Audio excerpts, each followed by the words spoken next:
Shalom, saudara-saudari yang terkasih di dalam Tuhan. Sekali lagi kita bertemu lagi di dalam ibadah online.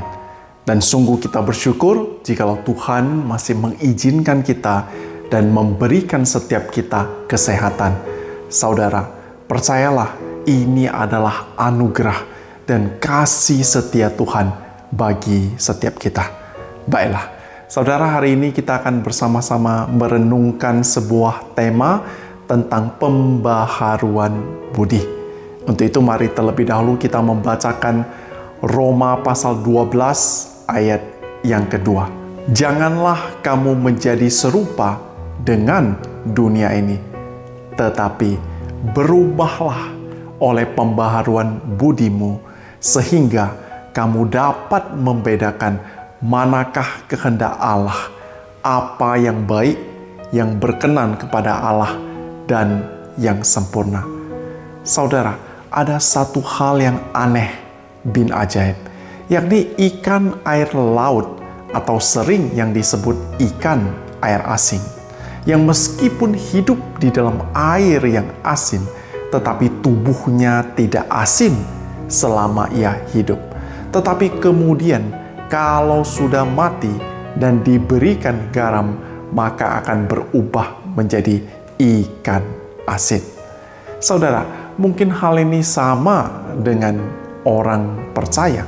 Ketika firman Tuhan mengatakan jangan menjadi serupa dengan dunia ini, maka ini bisa berarti meskipun kita tinggal di dalam dunia, tetapi janganlah menjadi serupa dengan dunia ini, sama seperti ikan yang tadi, kecuali kalau kerohaniannya sudah mati, maka akan berubah menjadi orang duniawi dan bukan orang surgawi lagi.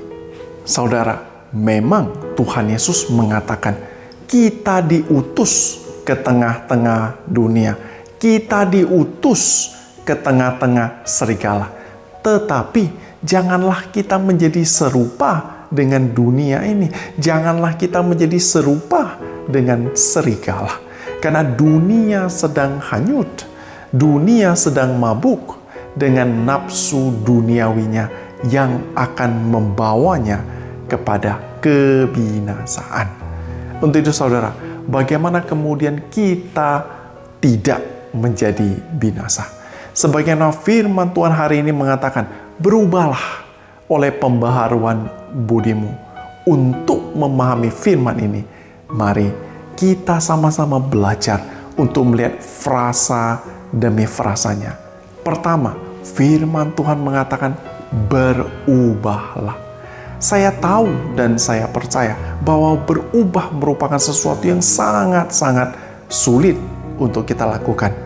Bukan hanya kita meminta orang berubah dan itu sangat sulit. Terlebih lagi ketika ini diterapkan di dalam diri kita. Jadi saudara, kita kembali kepada firman Tuhan. Firman Tuhan mengatakan berubahlah, atau dengan kata lain di dalam bahasa aslinya disebut metamorfo, atau yang kita kenal dengan kata metamorfosis. Metamorfo atau metamorfosis mengandung arti transformasi atau berubah menjadi bentuk yang lain, atau dengan kata lain tidak sama dengan keadaan sebelumnya. Metamorfo juga bukan berarti perubahan sementara dari suatu sikap, tetapi benar-benar berubah dari keadaan sebelumnya. Firman Tuhan juga menginginkan, menghendaki agar kita terus-menerus berubah. Jadi perubahan ini bukan hanya satu kali, tetapi terus-menerus berubah menjadi pribadi yang tidak sama dengan keadaan yang semula, yaitu keadaan sebelum mengenal Tuhan, sebelum percaya kepada Tuhan, yaitu manusia yang belum diperbaharui, manusia yang masih suka untuk melakukan dosa, manusia yang sama dengan lingkungan sekitarnya. Tetapi firman Tuhan sekali lagi menegaskan agar kita menjadi manusia yang berubah menjadi serupa dengan Yesus Kristus. Yang kedua, frasa pembaharuan budi. Kata pembaharuan atau di dalam bahasa aslinya disebut anakainosis. Ini berasal dari kata kerja anakaino yang artinya membuat yang baru secara kualitas baru, diperbaharui sepenuhnya oleh Tuhan. Sedangkan budi ataupun nous memiliki arti pemikiran, mind, kecerdasan, atau juga kemampuan untuk memahami, mempertimbangkan, dan menilai dengan sadar.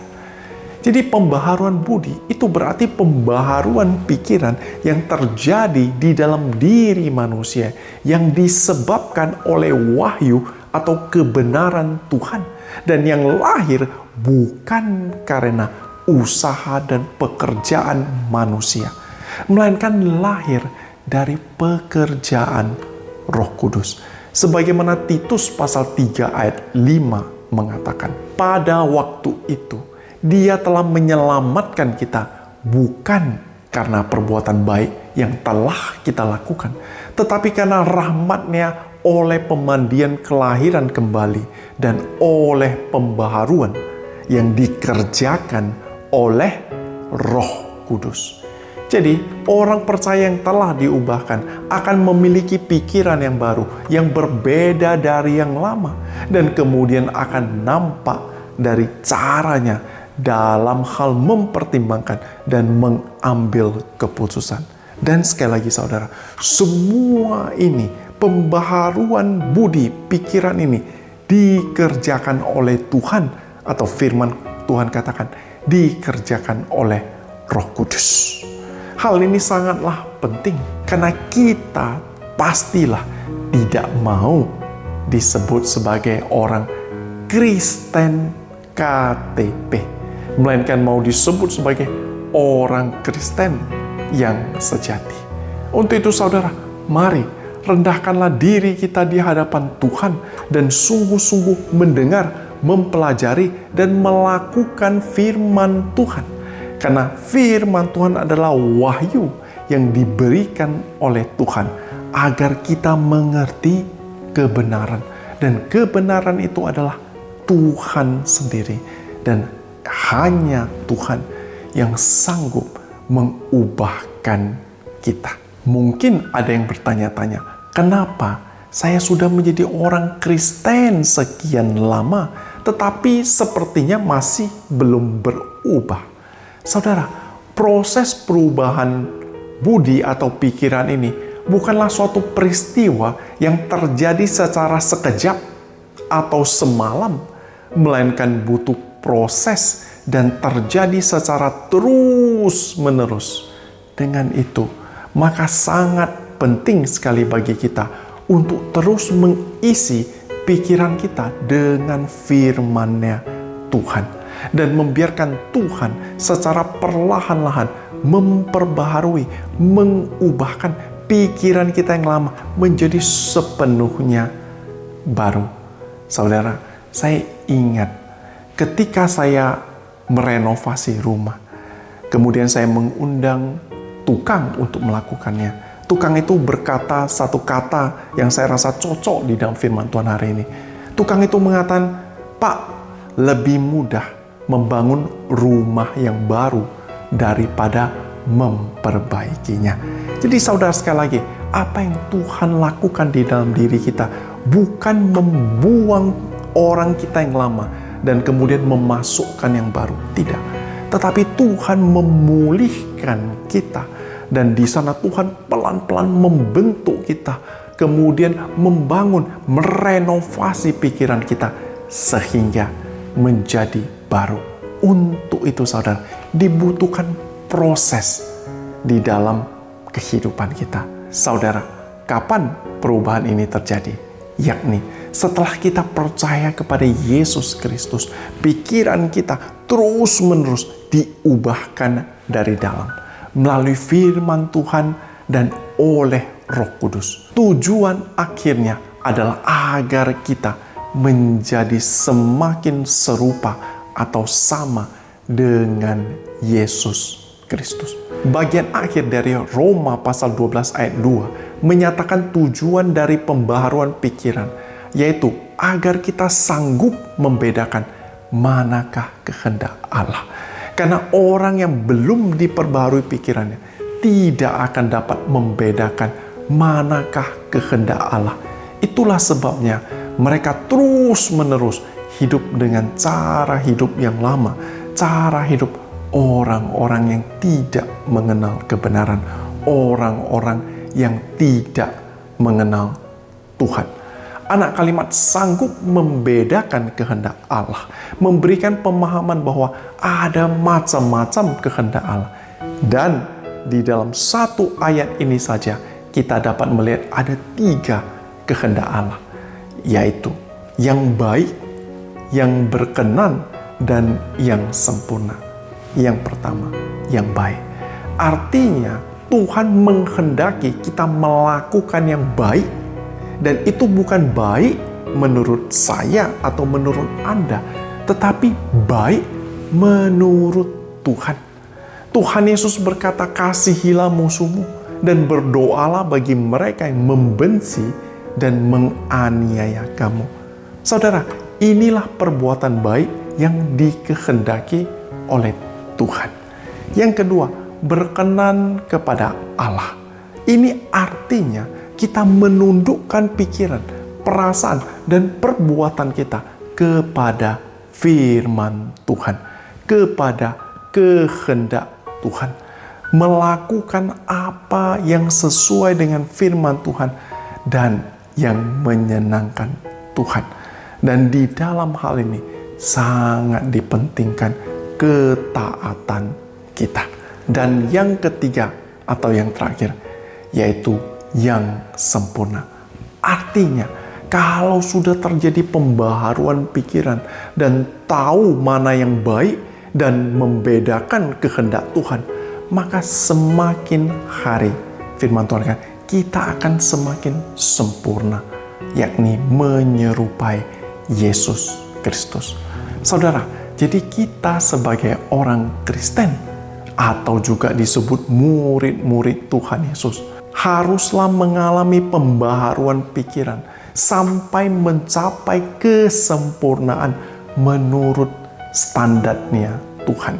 Dan ingat, kesempurnaan ini sekali-kali bukan karena usaha kita, melainkan karena iman kita atas apa yang Roh Kudus kerjakan di dalam diri kita sejak hari pertama kita percaya sampai hari ini dan hari seterusnya sampai kedatangan Tuhan Yesus kedua kalinya. Terakhir, saudara, ingatlah sebagaimana ilustrasi saya di awal.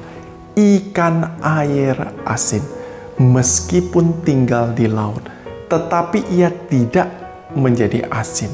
Demikianlah hendaknya kita sebagai orang-orang Kristen, meskipun tinggal di dunia yang gelap, yang penuh dengan dosa.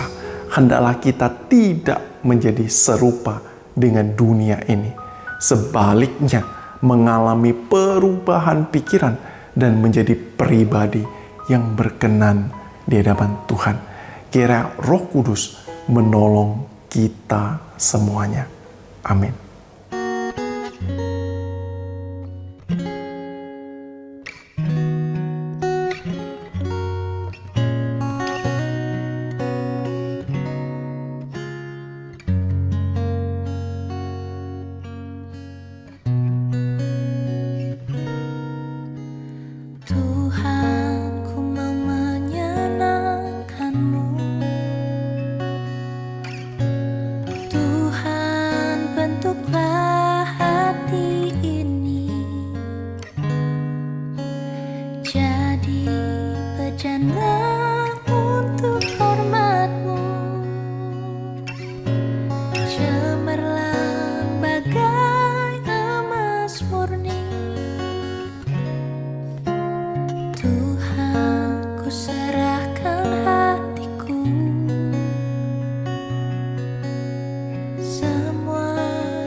Kuduskan hingga tulus selalu,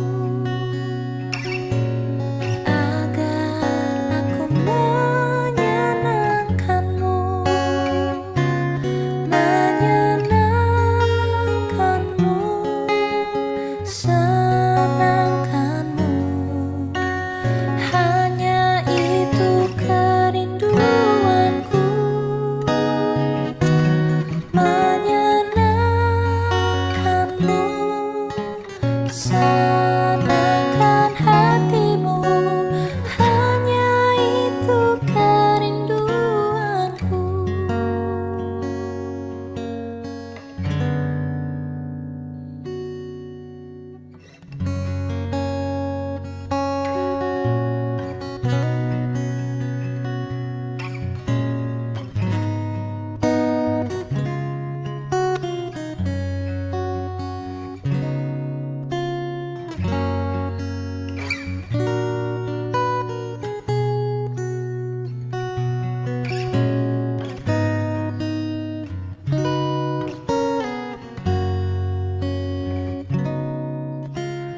Tuhan, ku serahkan hatiku,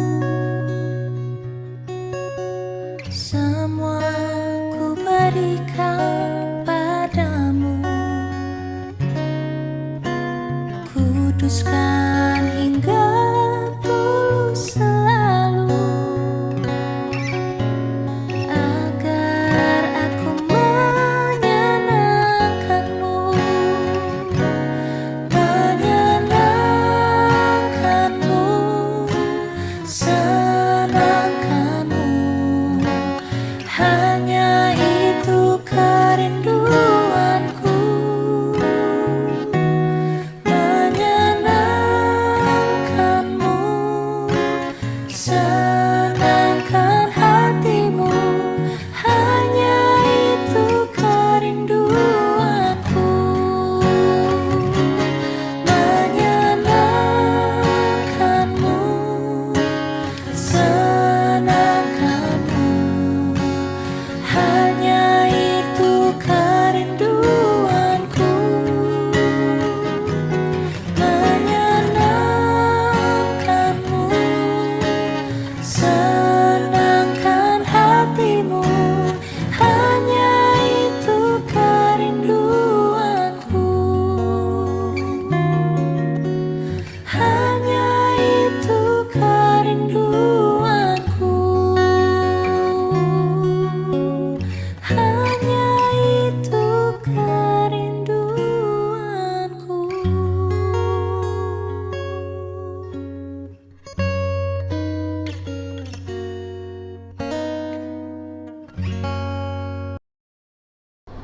Arahkan hatimu kepada Tuhan dan terimalah berkat-Nya. Tuhan memberkati engkau dan melindungi engkau. Tuhan menyinari engkau dengan wajah-Nya dan memberi engkau kasih karunia. Tuhan menghadapkan wajah-Nya kepadamu dan memberi engkau damai sejahtera hari ini sampai selama-lamanya. Amin.